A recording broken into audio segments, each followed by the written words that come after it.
In this video, we're going to talk about my current film emulation workflow that I pretty much use on every single project. Film emulation is an incredibly powerful tool to have within your toolkit. It is a great way to add texture and get some really good tones in your images. We're going to go through my current workflow using Dehancer, which allows me for the maximum flexibility and efficiency that I am looking for within my workflow. Then what we're going to do is build some looks using this new workflow and then look at those looks on different types of footage. If you don't know what Dehancer is, it's an incredible film emulation plugin, and if you want to have a look at it, links in the description. So with all of that being said, let's jump into this video and I'm going to show you this cool workflow.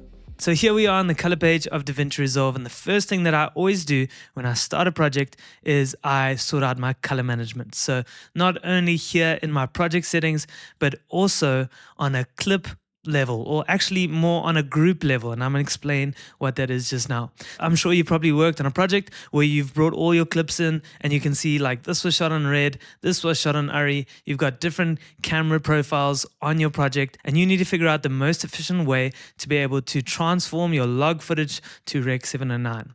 Well, I'm going to show you how I like to do it, and this is where I like to do quite a bit of legwork right in the beginning of my project by grouping all of my clips into groups. And I do this by grouping them per camera that they were shot on. So for instance, all my red clips are going to be in one group, all my Uri clips are going to be in one group, and so on and so on and so on. So let me show you why I do something like this. So I'm going to take these three clips here, I'm just holding down Shift and selecting them, and then I'm going to right click on the thumbnail. Then I'm going to go to add into a new group, and then you can name it something like red, for instance. I already have a red group set up, so I'm just going to add it to the red group. So if I right click and go to groups, you can actually see I've got a couple set up already, and this is just to speed things up for this tutorial. So now that these clips are grouped, you can see that there's a little green link, a little green chain below the thumbnails, and that signifies that they are grouped within one group. So if I click here, you can see that this does not have a chain, but these do have a chain. So now what we can do is come up to our node editors. So by clicking on this little triangle,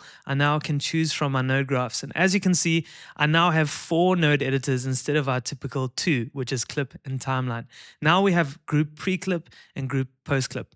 What this means is that anything that is in this group has access to the same node editors of group post-clip and group pre-clip. So any clip within this group will now be affected by whatever adjustments are in either the group pre-clip or the group post-clip.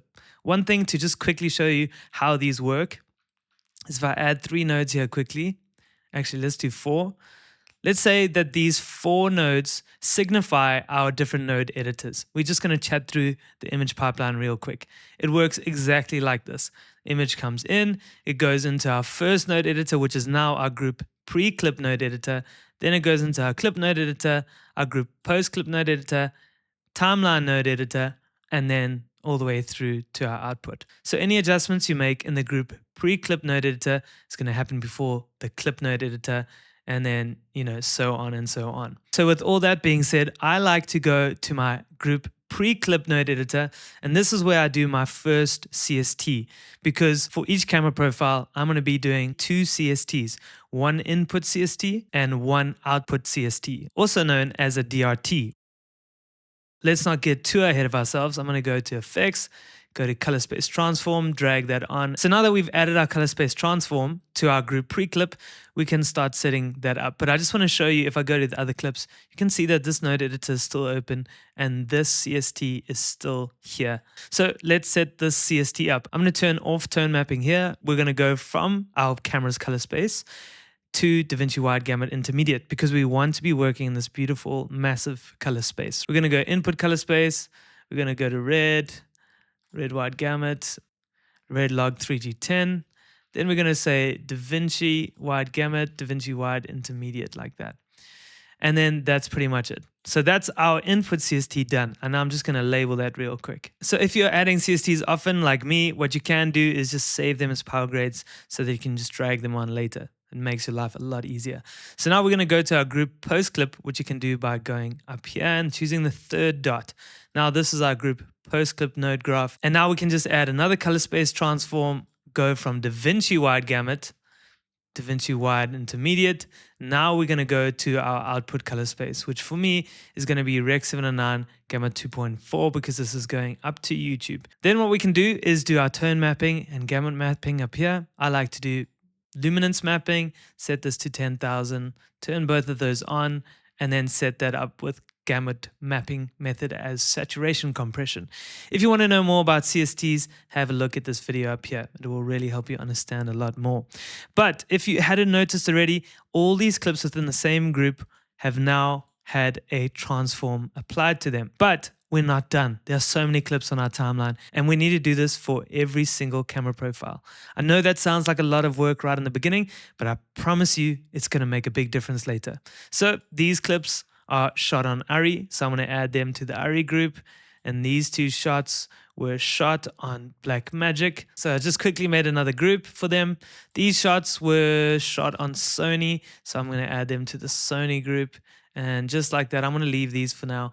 And just like that, we have color managed most of our project. Another thing that you can do is come up to your clips up here, click on the little triangle, go down to grouped, and then you can choose which group you want to filter these clips by. So for instance, if you only wanted to see the Sony grouped clips, now you're only seeing the clips that were grouped with Sony. This is super helpful if you're trying to find all the clips within one group that had some sort of issue and you just want to work on them, for instance, something like that. So now that we know that anything that we do in our group node editors applies across our whole group, this group post clip is pretty much where we want to do all of our look creation. And that's because we want that look to sit across our whole project. We could do it in our timeline node editor. The problem with that though is that if you ever have any graphics or anything like that, it will apply to the graphics. But before we go there, the next thing that I like to do is apply my fixed node tree across my whole project. So what I like to do is open up my clips again, go to my clip node editor, select all of your clips like this by selecting and clicking Control and A or Command and A, and then you just drag on a node tree like that. Very simply. And by the way, have a look in the link in the description. You can download some of my node trees that I built for you for free just to make your life simpler. Right? This is a super simple node tree. It's just for us to be able to work through this quite quickly. So now if I go through all my different clips, you can see they all have exactly the same node tree. And this makes my life so simple when working. Amazing. Now we've done most of the legwork in our project, we can start actually looking at color grading. At least this is how I like to work. So I like to think of my project in scenes. I like to sort of piece it together in different blocks in my brain. And so obviously this is a whole bunch of different random footage. But for instance, we've got these shots here, which let me just add to my ARRI group. Just going to add those to my ARRI group and this one to my Sony group. And you can see how easy it is once you set up your groups to just be able to add shots wherever you need them to go really, really quickly. So that's another benefit. But like I was saying, the next thing that I like to do is start to think about my shots, not only in scenes and blocks, but rather in terms of hero shots. So I need to find hero shots, which are, in my opinion, either the best or the worst shots within specific scenes. And then I need to basically change the clip color so that I can filter my clips by that clip color so that I can just look at those hero shots for now. The reason we do this is so that we basically build a basket of really, really good shots to make our look on top of, so that when we add that look to the whole project, it's going to pretty much be on some of the best shots, but also some of the worst shots. And we've tested our look on those various types of clips. So how do we go ahead and do this?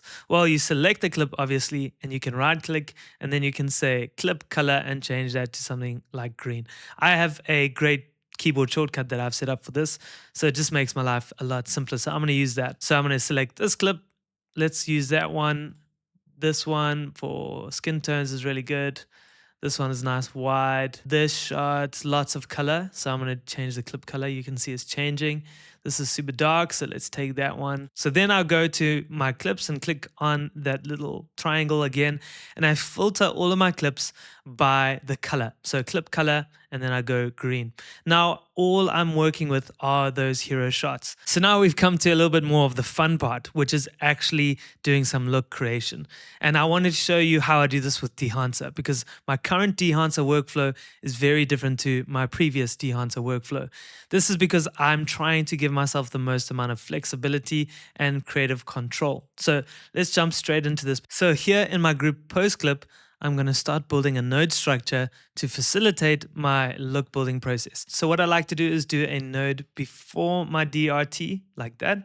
And then I like to do 3 serial nodes after that. So 1, 2, 3. I'm just using my keyboard shortcuts. You can find a link to them in the description if you want to use them for yourself, with a lovely little guide to help you. And then 1 more node straight after that. So 4 nodes that are all serial after my DRT, and then 1 beforehand. This is because this is going to be for some split toning, and then I'm going to get to this just now.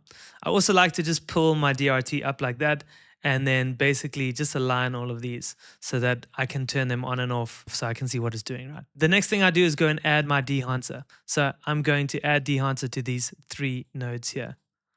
So go all the way down to the bottom, bring Dehancer in, click on it, and then scroll all the way to the bottom and say disable tools. Now nothing has been enabled, so nothing is affecting my footage. And then you can copy it and just paste it and paste it. So now we have exactly the same thing on these 3 nodes, but we're going to be using them differently. So I'm going to label these 3 nodes so that we don't get confused. But before we do that, I actually realized I've made a mistake. I need to take this node off and then put it in back after this node. So it goes Dehancer node, empty node, Dehancer node.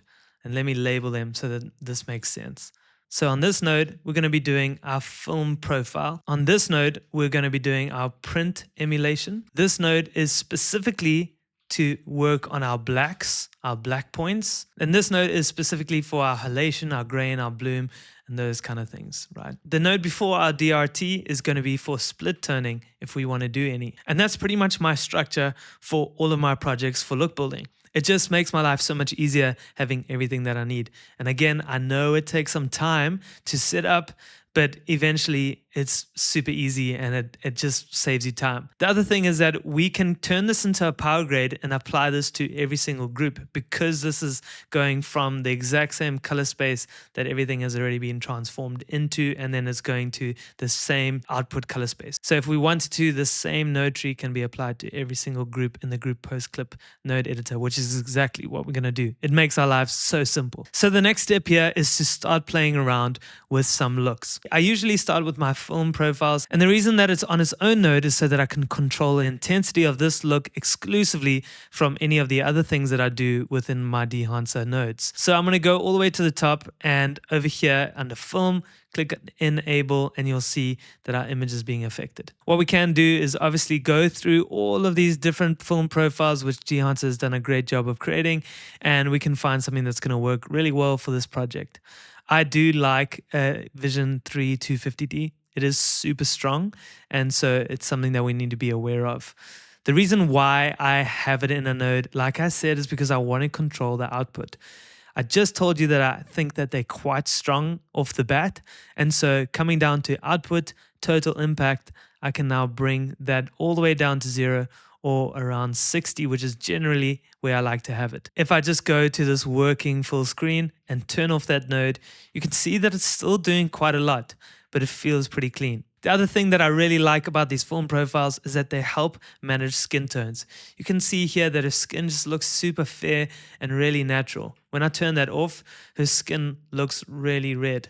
And obviously, we haven't done any sort of balancing or anything to our image, but right off the bat, it really just helps to get something looking really good. And I'm not just saying that because I'm lazy to do any white balancing.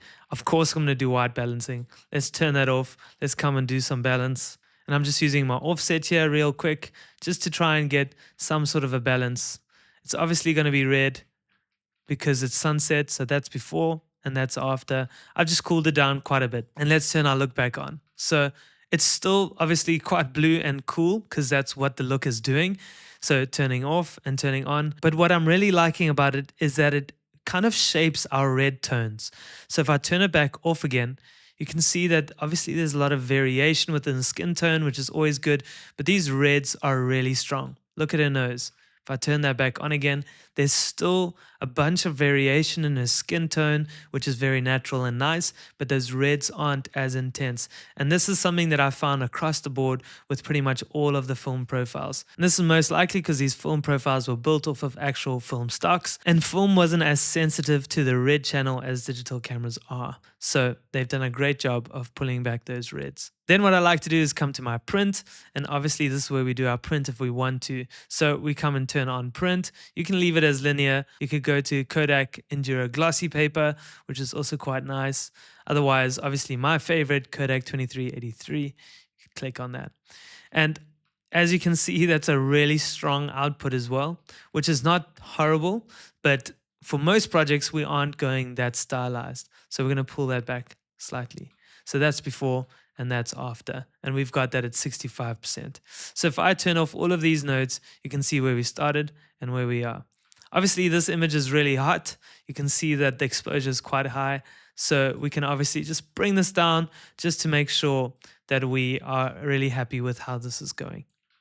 So let's leave it somewhere around here. And again, this is just for an example. So now that we've done our print, you may be asking yourself why we have this blacks node right between all of our Dehancer nodes. This is because these film profiles definitely lift the blacks quite a bit, and that's because they are obviously adding tone curves that are flaring those blacks. I do like that, however, it does cause issues for me. And so what I like to do is come to my primary log wheels and pull down in my shadows by around negative 0.03 just before it goes to 4, basically, so that we are kind of anchoring our blacks there after our Dehancer. That's before and that's after. And you can see that we've basically just deepened our blacks. This is really important for me in my workflow. I really enjoy having deep blacks. There needs to be variance within our shadow region and our blacks. And so by anchoring our blacks, we can stop it from feeling quite washed out like this does, or milky, just by bringing in some more depth. We can obviously do this within our contrast, and we will do it within our contrast as well. When we add contrast, it's going to do something similar, but now we have anchored our blacks. The next thing that we could do is go and add our effects, but I like to start with some split toning first. So now what we need to do is just make some kind of appealing looking split tone, which is typically cooling down the shadows and warming up the highlights, which is also what my print is doing and what my film is doing. So I'm just kind of adding to that a little bit. So I'm going to pull down in my reds here, which is introducing teals into the shadows. And you can see that specifically here. So that's before, and I'm pulling that down somewhere around there. Then I'm going to pull up in my highlights. You can watch that here in her face. Pull up in the reds and the highlights, somewhere there. I like to start here, and you can always go strong and pull this back as well. So I'm going to go stronger here, and then we can adjust the output of this just now. Then I'm going to go to green. I'm going to pull down on my green as well, so it's not so teal, somewhere around there, very slightly. Oops, somewhere around there. And then I'm going to pull up in my green so it's not so red in the highlights, somewhere around there. That's before, and that's after. That's before, and that's after. You can obviously tell we've added a lot of color in here, and like I said, I've gone strong. So now what we can do is come to our key over here and bring down our gain within our key output, which is basically doing the exact same thing that we did in our Dehancer nodes here in our output. We are adjusting the total impact that this has to our image. So this was before, and this is after. Before and after. Before and after. Obviously a lot more subtle now, but you can just tell that we are pushing a little bit more teal into our shadows and warming up those highlights quite nicely without it being anything crazy. The reason we do this within our custom curves is obviously so that we can anchor that gray point, but also so that we have a more natural roll off within these colors. Nothing is being clipped. up here, and there's a good compression going on. This is a great way to be able to add some extra flair to your projects. So now not only do we have a film profile on and a print emulation on, but we also have some extra split toning to add some extra flair to our project. And this is how we can create some really unique looks. Obviously, I've gone for a typical kind of split toning look here. You can do whatever you want here, as long as you're making sure that you're not breaking your image apart. Off and on, off and on. And this is just our look. Off and on. So obviously we've done quite a lot here. We've pulled down on our blacks. We've added some contrast because our print adds contrast. Our film adds a little bit of contrast as well. So those are things to be aware of. Obviously we've pulled back and blended those quite nicely, but it's still something to be aware of. So now what we can do is, if we are really happy with this, and this is something that we want across our whole project, go to your gallery, go to your stills, right click, grab still. Now what we can do is go to our clips, and you can bring that into all of your groups, group post clip. So you can see how that applies across your whole project. Because remember, these are DaVinci wide gamut to Rec 709. So every single group is being affected by DaVinci wide gamut to Rec 709 color transform anyway. So it doesn't really matter that they're on different groups, because this same node is pretty much in every single group already. So let's see how this is going. I mean, this looks really good. It's super moody. Obviously, it depends on what we want for our project. If we wanted it to be moody, this is quite like more documentary style stuff here. This is super cinematic, which is really beautiful. And it's looking really good, even on these darker shots. Looking good. There's beautiful roll-off within our shadows. Decent roll-off in our shadows. We'd obviously need to do some adjustments to these clips. They're quite underexposed. And then this shot is also just a very strangely lit shot. So we'd need to work on that. So from here, I would make adjustments, come in, make sure that our project is looking good. If I wanted to make something stronger, I would then just come in, make this output stronger. Just be really intentional with how your look actually applies across your whole project, and try and find a good balance for every single camera profile. So once I'm happy with my look across all my hero shots, I would typically then go and take screenshots of this, send this to the director if I'm working remotely, and get approval. And once I've got approval, I'll come into my clip node editor, go back to all clips, and then start doing my primaries, balancing, doing exposure adjustments, contrast adjustments, saturation adjustments, and so on and so forth. But I really just wanted to show you how awesome this workflow is. It allows you to move through your project really quickly and create these beautiful looks, and allow you to have a lot of control over every aspect, which is really important. Another thing that you can do, which you just need to be very careful with, is you can actually blend looks together. So I want to show you this before we end the video. Basically, what I'm talking about is blending different looks together to create something very, very unique. So we can do that either on our film or on our print, but all you want to do is right click on that node, go down to add node, and say add parallel. If you aren't sure why I've chosen a parallel node for mixing things together and blending things together equally, have a look at this video up here. It explains it very, very nicely. And then all I want to do is click on that node, copy it, and paste it to the node below it. And now essentially we have two of the same adjustments going into this parallel mixer node, which is mixing them and blending them equally. So we haven't done this on top of this node, we've done these nodes together. The great thing about that is that I can now change this to be whatever else we want it to be. Then what we need to do is come all the way down and remember that they are being done equally together, but that means that they are also kind of being added, the strengths are added together. So I'm going to take this down to 50, take this down to 50, and now we've got some weird kind of color going on there. Let's see that on this clip here, so we can see what that actually is doing. So this is with our newly created look. What we've done is blended two together, and it's a lot softer. You can see that it's a much softer look. It's not as punchy, it's not as strong. There's definitely more teals in the highlights, so turning that off, this comes back to a more punchy, stronger look, and it's a lot warmer. This is a lot colder, a little bit more magenta, but very, very beautiful nonetheless. And we can play around as much as we want to be able to create these kind of looks. We can do that with our print film and blend different print films together. Obviously, just be very careful. So if you've got one at 50, set the other at 50. If you've got one at 40, set the other at 60 to sort of offset each other, or however you want to, but just try not to go over 100% total impact, if that makes any sense. So yeah, guys, that's pretty much how I like to work. Then I obviously go into my effects, and this is where I add my grain, I'll add my halation, and I'll add my bloom. Again, these effects I find to be super strong, so I tend to change my film grain mostly to 65mm ISO to 50, which is still a nice textured look, but it's not so strong, and I don't really have to go into my custom. But when I come into my custom, I like to pull down in my shadows over here, and I like to keep my film resolution around 90, and then I sort of leave it at that. For halation, I tend to bring the amplify all the way down to around 20. Same with bloom, somewhere around 20. They're just way too strong off the bat. Nice and textured, it's feeling really good, but it's not crazy stylized. It looks really nice. If I were to come back here and do some actual color grading, we would really see this image come to life. So I'm going to add some contrast somewhere around there. I'm going to bring my exposure down slightly, somewhere around there. Pull back on the contrast because I've added way too much now, somewhere around there. And let's see what this is looking like. Before and after. Before and after.